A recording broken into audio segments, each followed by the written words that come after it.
Howdy, this is Scott with Adrenaline Fueled Firearms. This will be part 2 of our pistol considerations, pistol selection research discussion video. It wasn't originally designed to be a 2-part video. I wanted to do it in 1 part, but there's just too much. Part 1 went over some of the basic SUT dials, some of the big considerations, let's say, to look at prior to purchase with your research. We didn't talk about price point. You can get into a handgun anywhere from around $200 to $400 to way the F up there. I like to look somewhere in the mid-range, call it $600 to $800. There are a number of options from the larger, older, more well-known companies that can put you in a good quality handgun at a reasonable price. And certainly you can go cheap. Depending on what your purpose is, what your plan is, what you have in mind to use it for, you may want to go cheap. If you're a first-time gun owner, you're not sure you're going to enjoy shooting a firearm at all, maybe your plan is to purchase a high point for $200 to $300 used from a gun shop and 1 box of ammo just to see if you like it. You know what? If you pass the background check, have fun.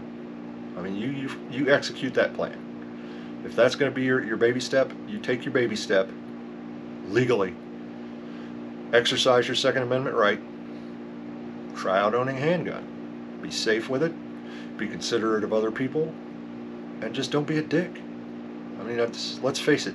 Possibly one of the biggest problems in our society today is there are too many dicks. Just people who are just genuine pieces of shit. So, don't be one of those people. Purchase your firearm, follow your plan, and if you really enjoy it, move on from there. Take a little bit of money, invest in one. I want to talk a little bit about some that you can invest in, that, like the bolt action rifles, consideration is long-term ownership, and what you can do with it down the road. This generally puts you into things like a Glock handgun. Personally, I'm not a huge fan of the Glock. I have too many rounds downrange with my wrist at a specific angle to easily draw, chamber, and discharge safely a Glock handgun, because I want to be off target from where I'm used to doing it, from working with the M9 styles with the military and my own Berettas since then. So if you've shot other people's firearms and you're looking at purchasing your own, this is a legitimate consideration. What is the grip angle of the handgun, and will it be comfortable for you? You're going to need to do a lot of research on these bad boys, even if you're only looking at $600 to $800. Find a local gun shop where they're patient and helpful. Try to get down there when they're not super busy, so they're not bouncing around, so they can pay attention to you and answer your questions. This is not something I recommend just doing over the internet and ordering one and have it sent down. Your first should be something that you spend a little bit of time with, especially with a handgun, because there are so many different issues when it comes to fitment to you and your style. Some handguns have absolutely no adjustability in the grips. So this is a Glock. The back strap is completely non-swappable. What you get. It is the angle it is the grip size it is.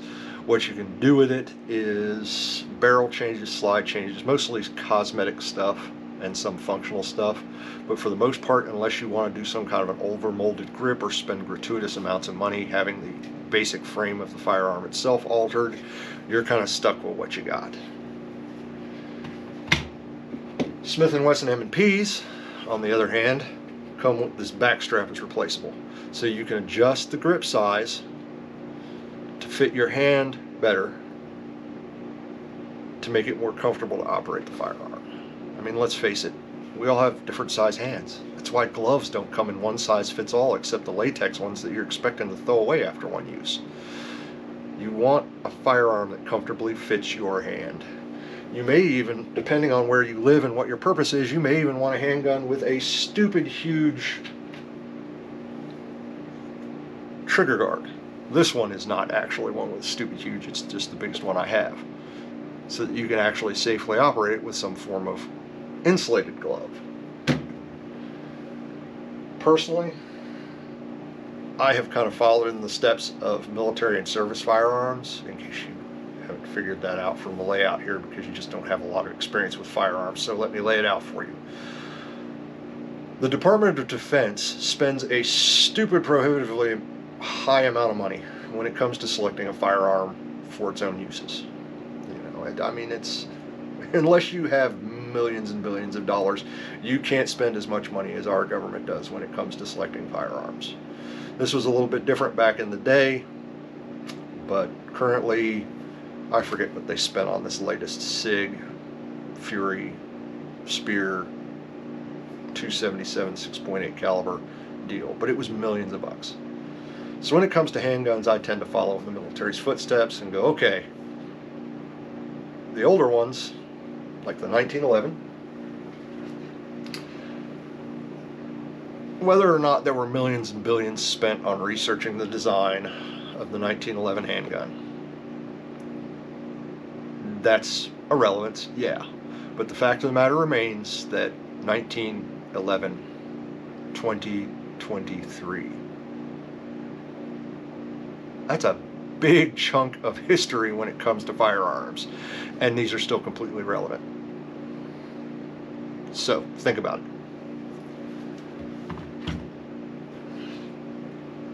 Model 92, military designation with M9. This one's slightly different because I didn't like the grip size on the M9s. But Beretta. The Beretta replaced the 1911, went from 45 ACP down to 9mm for, I'm sure, ammo expense, because it definitely wasn't done for stopping power. But a firearm that's been around for a significant period of time, and it's done its tour of duty, and it's been replaced. It's been replaced with, well, I'm glad you asked, because I happen to have one here. What's this? Speaking of SIG, ow! It's the SIG Sauer M17 9mm handgun. So your service weapons, for military considerations, have a certain amount of versatility to them. I mean, there are going to be parts out there. The military parts out there, I mean, the military, when it when it buys something, it's going to be in the system for a long time. And when I served in the 90s, they were still using M48 chassis AVLBs. Yeah. 50-year-old tanks. Ain't that something? So parts and ammunition availability is going to be a little bit different as far as high when it comes to military weapons, whether they're from our country or from another country. Militaries tend to spend a ton of money researching them, and they tend to have a window of usage and clauses in the contract for continued production of parts by whatever companies awarded the contracts. Therefore, parts and accessories availability is going to be higher depending on what resources you have to purchase and locate these items. Law enforcement. Law enforcement agencies didn't necessarily follow what the military agencies did. This is the SIG P226, which was the preferred law enforcement handgun in a number of countries, both North America, Europe, Asia. I mean, this one is chambered in 40 Smith & Wesson. It's available, 9mm 40 Smith & Wesson, 357 SIG. You can actually take the 40 frame and with some parts swaps use these other calibers, which leads into versatility and aftermarket modifiability of the firearm. Same is true of Glock. Glocks were not accepted in this country for military usage because, well, supposedly during the bid, Glock was like, here's our entry. And the government was like, we want a thumb safety. And Glock was like, but it's a Glock. But it's a Glock. But it's a Glock. Great, you're out of the running. Cute. Merry Christmas. Lots of Glocks were used in law enforcement, and Glocks are just stupid, crazy, over-the-top common. Whether you like them or not, you have to admit there are a ton of Glock parts, and readily end-user modifiable pieces, parts, and bits for the Glock. So you can do a ton of things with a Glock. You can find quite a few of them used. There are just a lot of options on the Glocks. Not my personal favorite, they exist. So you also have, if you want to go that route, revolvers. The Brits used revolvers, I think, through World War II.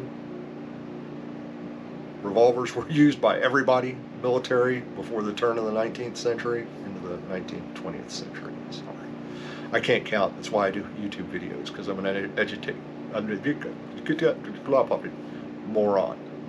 Thank you. So there are a lot of considerations. Take your time. Do your research. Do your due diligence on looking at all the factors that are involved in firearms ownership, but especially safety and legality.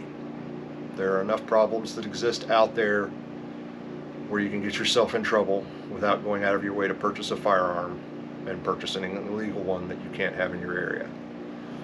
Be aware there are a lot of regulations when you pass into a new area with a firearm, cross state lines, sometimes cross city limits. There can be problems. Do all your research. Do all your research, and then do some more research. That's really all I have for you on this. I want to go through and talk a little bit more about some of my handguns that I own personally later. We're not going to do that right now because we're out of time. So, hope you liked the video, hope you subscribe to the channel, and hope to see you again later. Thanks a lot.